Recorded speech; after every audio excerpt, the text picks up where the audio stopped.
Good day, viewers. I hope this video finds you well and eager to explore the myth of Sisyphus by Albert Camus. In this presentation, we will embark on a journey to learn the essence of Camus' philosophy known as absurdism. We will also learn about how the myth of Sisyphus can be used to inspire us to confront life's inherent absurdity with resilience and a sense of purpose, as perceived through Camus' lens. While watching this video, I kindly remind you to ensure a suitable and private environment given the sensitive nature of our discussion. Moreover, I extend a trigger warning in advance as the topics we will discuss today can be emotionally profound. With that in mind, let's proceed with our intellectual journey.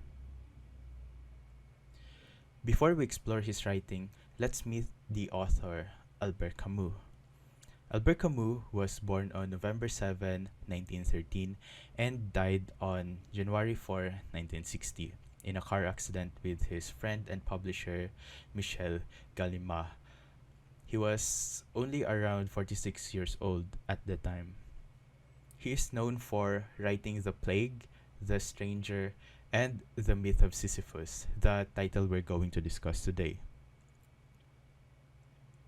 Moving on, while most people think of the myth of Sisyphus as a tragic theme or a tale of futility, Albert Camus holds a unique view of the story. He instead thinks that it embodies a sense of optimism rather than hopelessness.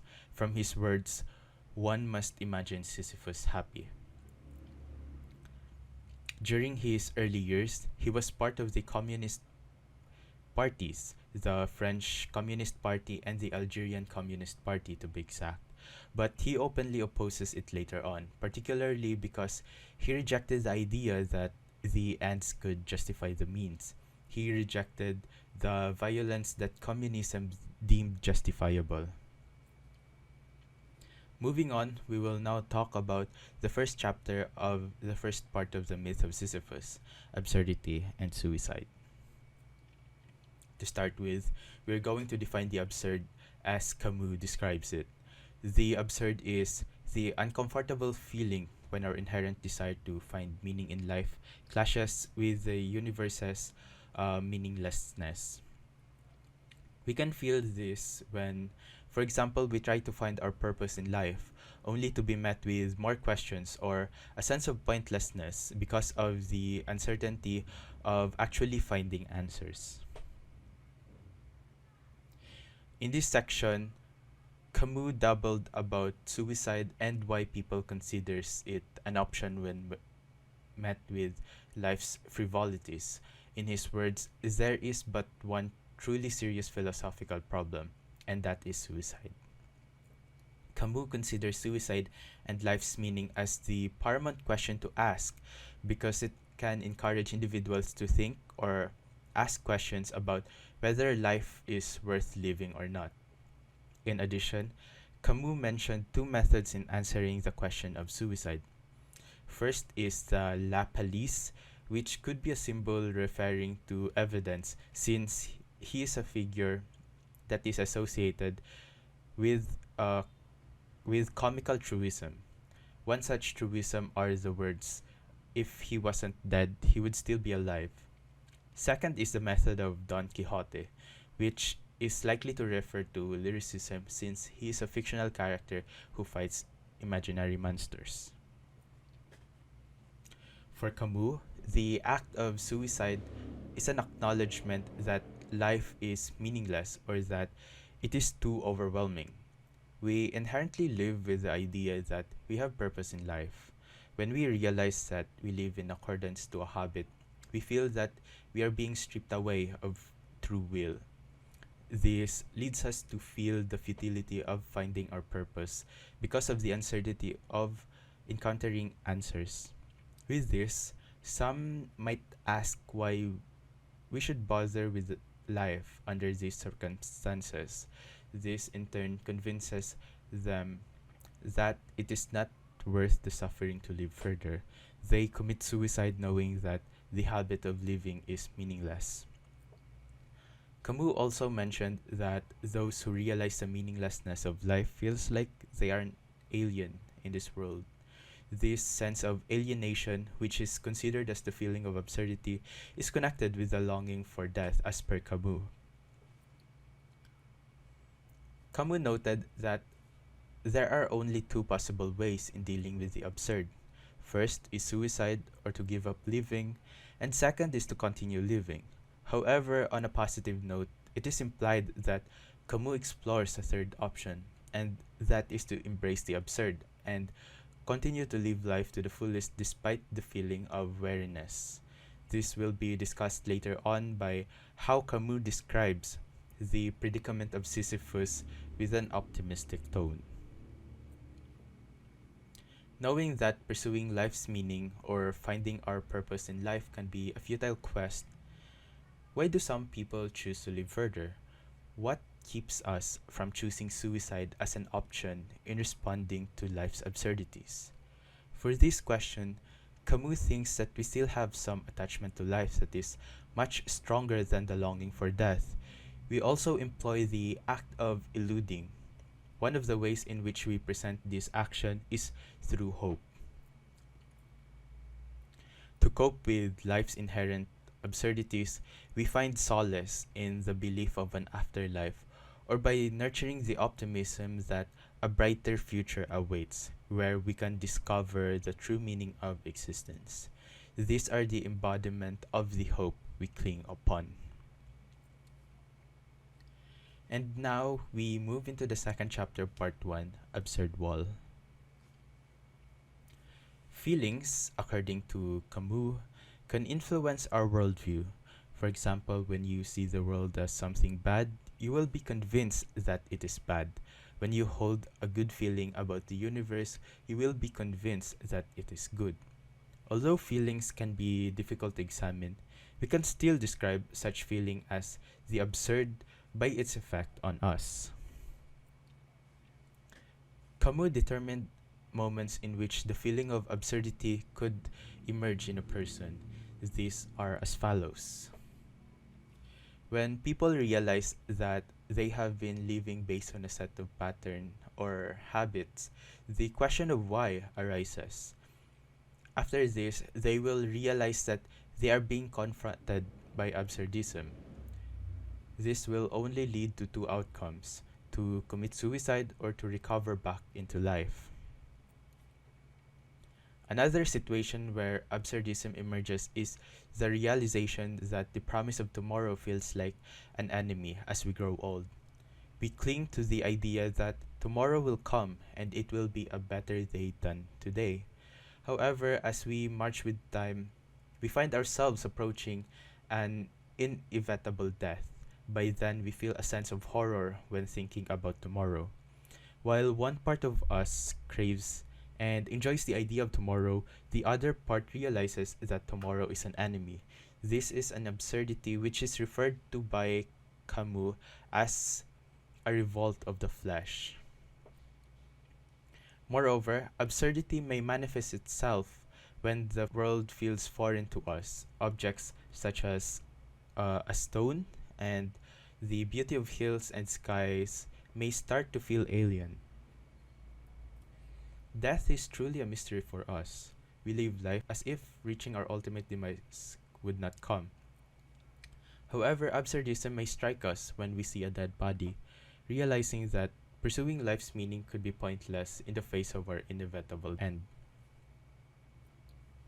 The previous examples describe the feeling of absurdity on the plane of experience. Camus discussed that the feeling of absurdity can occur on the plane of intelligence as well. Us humans have an innate desire to seek a unifying truth amidst the chaotic world that we can hopefully understand. We attempt to explain the universe, but it would prove to be a challenge to understand it in a holistic sense. We can describe the world based on our senses, but we can never reach an absolute truth. There have been science concepts trying to describe something, but they can be replaced with an updated knowledge. We have multiple hypotheses claiming to teach us something, but they are not certain truths as they can be corrected later on. Camus specifically identified that the feeling of absurdity arises from our desire for meaning, which is not supplied by the world. It results from the clashing of our longing for knowledge and the world's indifference to providing us answers.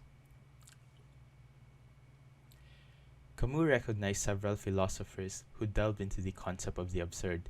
They are the following. First is Martin Heidegger. For him, anxiety is the primary reality or experience that characterizes human life. When a person becomes aware of their anxiety, unable to find comfort from the universe, this experience turns into anguish. Karl Jaspers pointed out that the philosophical systems created by humans are flawed. He mentioned that, quote unquote, in the face of everlasting nothingness, man still tries to find or even fabricate the illusion of answers to console themselves. For him, there is no absolute truth in this universe. For Shestov, the most rational system will eventually encounter the irrational aspect of human thought. However, he is keen on seeking out exceptions. Camus praises Kierkegaard for living the life of the absurd. He does this by living life with contradictions and by refusing to rely on consolation, ethics, or fixed principles. Husserl is keen to reinstate the world in its diversity and deny the transcendent power of reason. With this, Camus remarked that thinking is, quote unquote, learning all over again. We need to approach thinking and perception with a deep level of attentiveness and depth. Camus also remarked that Husserl's methods might reject traditional or classic methods of reason at first, but this will eventually lead to a heightened consciousness of the world. Camus likened this to prioritizing the means over the ends, adopting an attitude for understanding rather than seeking consolation or definitive answer. After having discussed the absurd wall, we will discuss the chapter 3 of part 1, philosophical suicide. To put simply, philosophical suicide is a concept that refers to the act of embracing religious or philosophical systems or ways of thinking that provide comforting answers to the question of the absurd. This sacrifices truth for comfort. On the context of the absurd and philosophical suicide, recall that the absurd arises from the tension between desire for meaning and the apparent meaninglessness of the universe. In this context, philosophical suicide is an escape from this tension. It is an attempt to resolve the absurd by embracing dogmas, religious beliefs, or ideologies that promise to provide meaning for the absurd man. In the work of Camus, he quotes Kierkegaard, a philosopher who's known for his theme of the leap of faith. Camus states that this leap of faith is an example of philosophical suicide, since it involves choosing to believe in God or an absolute value without rational evidence in order to escape the absurd. So, what are we getting at now that we know that what philosophical suicide is about? The problem with this is that it is an evasion of the absurd, a refusal to confront the fundamental question of existence. While it provides false comfort, it sacrifices the truth and authenticity of life in the process. Furthermore, the truth of the absurd and an absurd man should be instead preserved, as the absurd is an inevitable reality. The mere contradiction of both the mind that desires and the world that disappoints binds them together. This is why Camus is determined to know if one can live with the absurd, since it is inescapable. Moreover, by logic, the absurd commands a man to die of it. Through philosophical suicide, we are evading this logic. To address this problem, Camus depicts an absurd hero and its response. instead of embracing philosophical suicide, the absurd hero confronts the absurd without seeking solace in comforting beliefs. The absurd hero acknowledges the lack of meaning and still chooses to live with passion and authenticity. In conclusion for this chapter, philosophical suicide is a common response to the absurd, but it ultimately leads to a denial of the truth. Embracing the absurd, as the absurd hero does, offers a more honest and courageous way of living. We then move on to the fourth chapter of the first part, the absurd freedom. The absurd freedom, or the freedom of the absurd man, is first introduced by Camus through the preservation of truth. What a man believes to be true must be preserved. To preserve a truth, constant awareness is key. Camus also states that conflicts are never settled, and they always return to a man. With everything mentioned so far, Camus wanted to analyze the possibility of living without appeal, or the possibility of trying to live with the absurd. For Camus, an absurd man persists against the temptation of the leap. An absurd man demands of himself to live solely with what he knows, to accommodate himself to what is, and to bring in nothing that is not certain. Anything beyond one's own self is irrelevant. In this chapter, three consequences are highlighted to determine the possibility of living without appeal. The first consequence is revolt, then freedom, and passion. We will discuss these deeper in the following slides. On the first consequence, Camus first clarifies the notion of suicide. Initially, an absurd man would think that life is lived better if it has no meaning. Of course, no one would accept living by a fate that is ultimately bound for futility or death.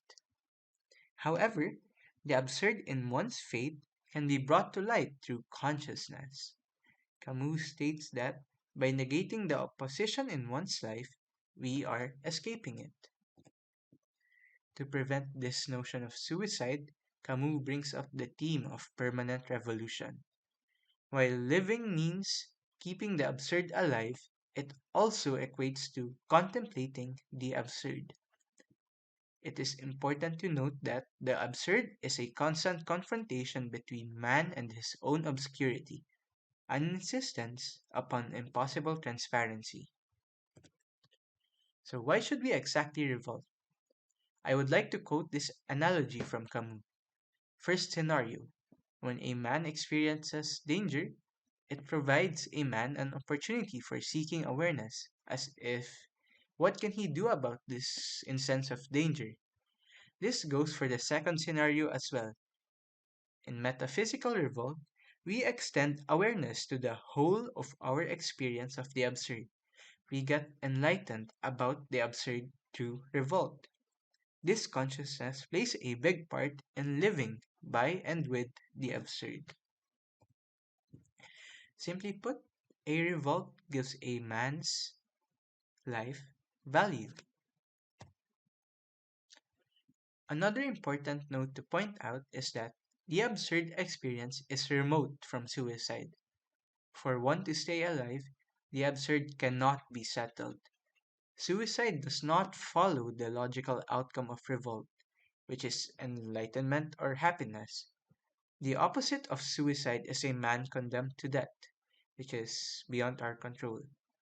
Basically, suicide is acceptance at its extreme, a rush towards a unique or dreadful future. Furthermore, the absurd experience is not only the awareness of death, but also the rejection of it. If we look down on the absurd reality, we are also looking down on ourselves.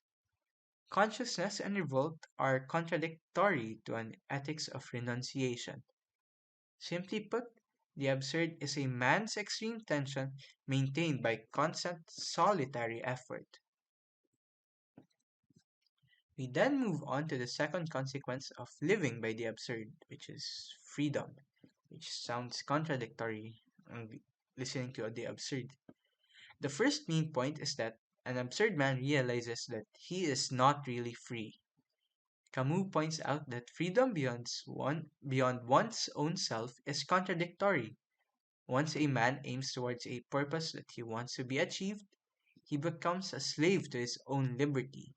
He only focuses on that specific purpose. To compensate, a man creates his own barriers that confine his own life. One accepts the meaning of his own life at present, such as individual truths, hopes, among others. While the absurd cancels all chances of eternal freedom through the realization of inevitable death, it paves way to restore a man's freedom of action. A man's deprivation of hope and future equates to an increase in man's availability. Why? A man eventually realizes that he has to act upon his future. Initially, when facing the absurd, everything becomes upset. Things go from everything has a meaning to everything is a lie by the absurdity of a possible death. By realizing freedom, an absurd man realizes that inevitable death is the only reality. A freedom as a sole basis of truth does not exist. Like, where do people go after death? There is exactly no future because death liberates a person. The principle of liberation is the remote feeling from one's own life to take a broad view of it. The word freedom is contradictory in this context, as I mentioned earlier, as the absurd enlightens that there is no future. Camus points out comparisons to expound on this. 1. The mystics find freedom in giving themselves to their god and his rules. They become secretly free from having accepted slavery. Slaves, or the second comparison, slaves of antiquity did not belong to themselves. While they were free in terms of being able to do something, were they really free? Freedom consists of not being responsible. Going back, the first step of living by the absurd is returning to consciousness. Camus points out that death and the absurd are the principles of reasonable freedom. An absurd man sees a universe where nothing is possible but everything is given. Anything beyond the universe is nothingness. This refusal of this refusal to hope of something beyond gives an absurd man strength, since he realizes he is living his own fate. We then move on to the third consequence, passion. Camus states that these, or rather, Camus states these on the prospect of whether one can live without appeal or not. The belief in meaning of life implies a scale of values, a choice, or preferences, and the belief in the absurd means replacing quantity of experiences for the quality. The equilibrium of the absurd life is the perpetual opposition of conscious revolt and the darkness in which it struggles. For Camus, living by the quantity of experiences means nothing. Why? The notion of quantity is the collective shares of human experiences that define a man's rule of conduct and scale of values. In today's modern world, conditions of modern life imply that humans have like the same profound experience and quantity of experiences, given everyone has access to education, technology, and more. The absurd teaches that all experiences are unimportant, but the absurd also urges towards the greatest quantity of experiences. Camus then brings up the concept of lucidity, which states that being aware of one's life, revolt, and freedom is living and to the maximum. When we are self conscious, we realize that the absurd and the contradictory of life teaches us. Two men can have the same amount of experiences, but it is up to either of them to be conscious of these experiences, which proves having learned something. One just has to consent to the absurd. A man does not choose. Finally, Camus points that the present and the succession of presents before a conscious soul is the ideal of the absurd man.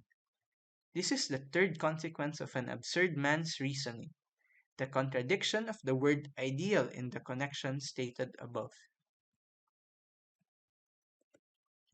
To recap everything we've discussed on absurd freedom, we tackled the consequences of trying to live by the absurd. Number one starts from the anguished awareness of the inhuman, or revolt. The next, one performs meditation on the absurd, then this same person returns at the end of its itinerary, which is freedom. Then finally, one awakens the very heart of passionate flames of human revolt, or passion. So everything starts from consciousness. Then the absurd man transforms the rule of the absurd life, which is an invitation to death, to refusing suicide. This is all thanks to lucidity, a passionate understanding of life. In conclusion, it is hard to be satisfied with a single way of seeing, to go without contradiction. This is all a way of thinking, but the point is to live life. That has been all for the part 1 of this reading. We then proceed to the Myth of Sisyphus, the story that Camus uses to justify his points. First, an overview of the story. The gods condemned Sisyphus to eternally roll a boulder to the top of a mountain, but the stone would just fall back of its own weight. This is the most dreadful punishment, endless, futile, and hopeless labor. Opinions differ as to why he became the futile laborer of the underworld, but this happened since Sisyphus humored the gods and stole their secrets. A quick dive into the story. So, first things first, Aegina was abducted by Jupiter. Asopus, the father of Aegina, wanted to know about this and went to Sisyphus. Sisyphus, the king of his city, knew of this abduction, but he would only tell Asopus about it if he would give water to the citadel of his city. Asopus had already given water, but from Sisyphus' act, he was punished in the underworld. In the underworld, Sisyphus somehow put death to chains and had escaped underworld. Pluto could not endure the sight of a silent, deserted empire, so he dispatched the god of war to free Death. Fast forward, Sisyphus was near to death, or was nearing death rather, and wanted to test his wife's love by ordering her to throw his body into the middle of the citadel. Sisyphus woke up in the underworld and had gotten permission from Pluto somehow to return to the earth to chastise his wife. However, Sisyphus took advantage of this opportunity and enjoyed earthly pleasures instead. He got to escape death twice, and this angered the gods. He enjoyed life with no remorse whatsoever until the gods decided on a decree. Mercury then seized Sisyphus and forced him to the underworld. This is where his endless story with the rock begins. With that story, Camus justifies that Sisyphus is the absurd hero, wherein he goes through his passions as through his torture, wherein he endlessly rolls the boulder. With his consciousness about his endless punishment, Sisyphus's lucidity crowns his own victory. The moment Sisyphus became conscious of his fate, he became superior to it. Camus inserts that crushing truths perish from being acknowledged, and that happiness and the absurd are inseparable, especially from the story. The felling of the absurd springs from happiness. To quote, "There is no sun without shadow. It is essential to know the night." Camus states that there is no higher destiny if there is a personal fate. As long as the absurd man says yes to the absurd, His efforts will be unceasing, and he becomes the master of his own days. The struggle itself towards the heights is enough to fill a man's heart. To cap it off, as we stated from the start, one must imagine Sisyphus happy. After having discussed everything, let's tackle the applications of this reading in the modern world. Absurdity of everyday life.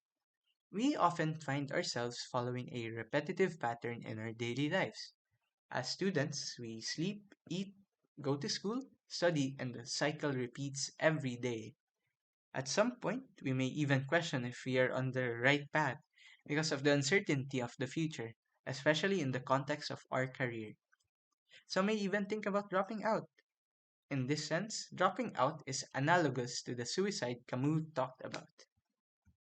However, instead of considering this option of dropping out, Camus would argue that there is an alternative to the despair of this monotonous life, and that is to confront it, engage with it, and create your purpose in the face of this absurd, monotonous life. To confront the cycle, you can enjoy the present by finding hobbies and connecting with other people and learning from them.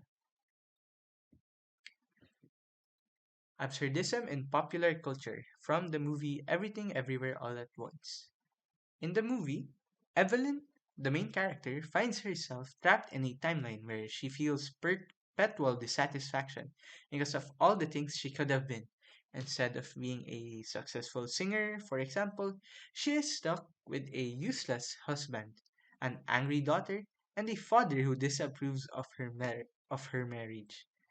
After experiencing all versions of herself and breaking herself, she became convinced of the nihilistic principle her daughter holds: nothing matters. However, with the help of her husband, she was able to confront life's absurdities by love or with love and kindness. In the movie, Evelyn's husband, Waymond, is the absurd hero Camus describes. He is the weapon against the nothing matters mantra of Jobu, the main antagonist. Unlike succumbing to despair or escaping from their problems, Waymond opts for a third option when faced with life's absurdity. He embraces their family's difficulties, including the struggles of their failing laundry business and mounting tax debts, with unwavering happiness and kindness. In this, he discovers an alternative approach to confronting the inherent absurdity of existence. That is all. Thank you.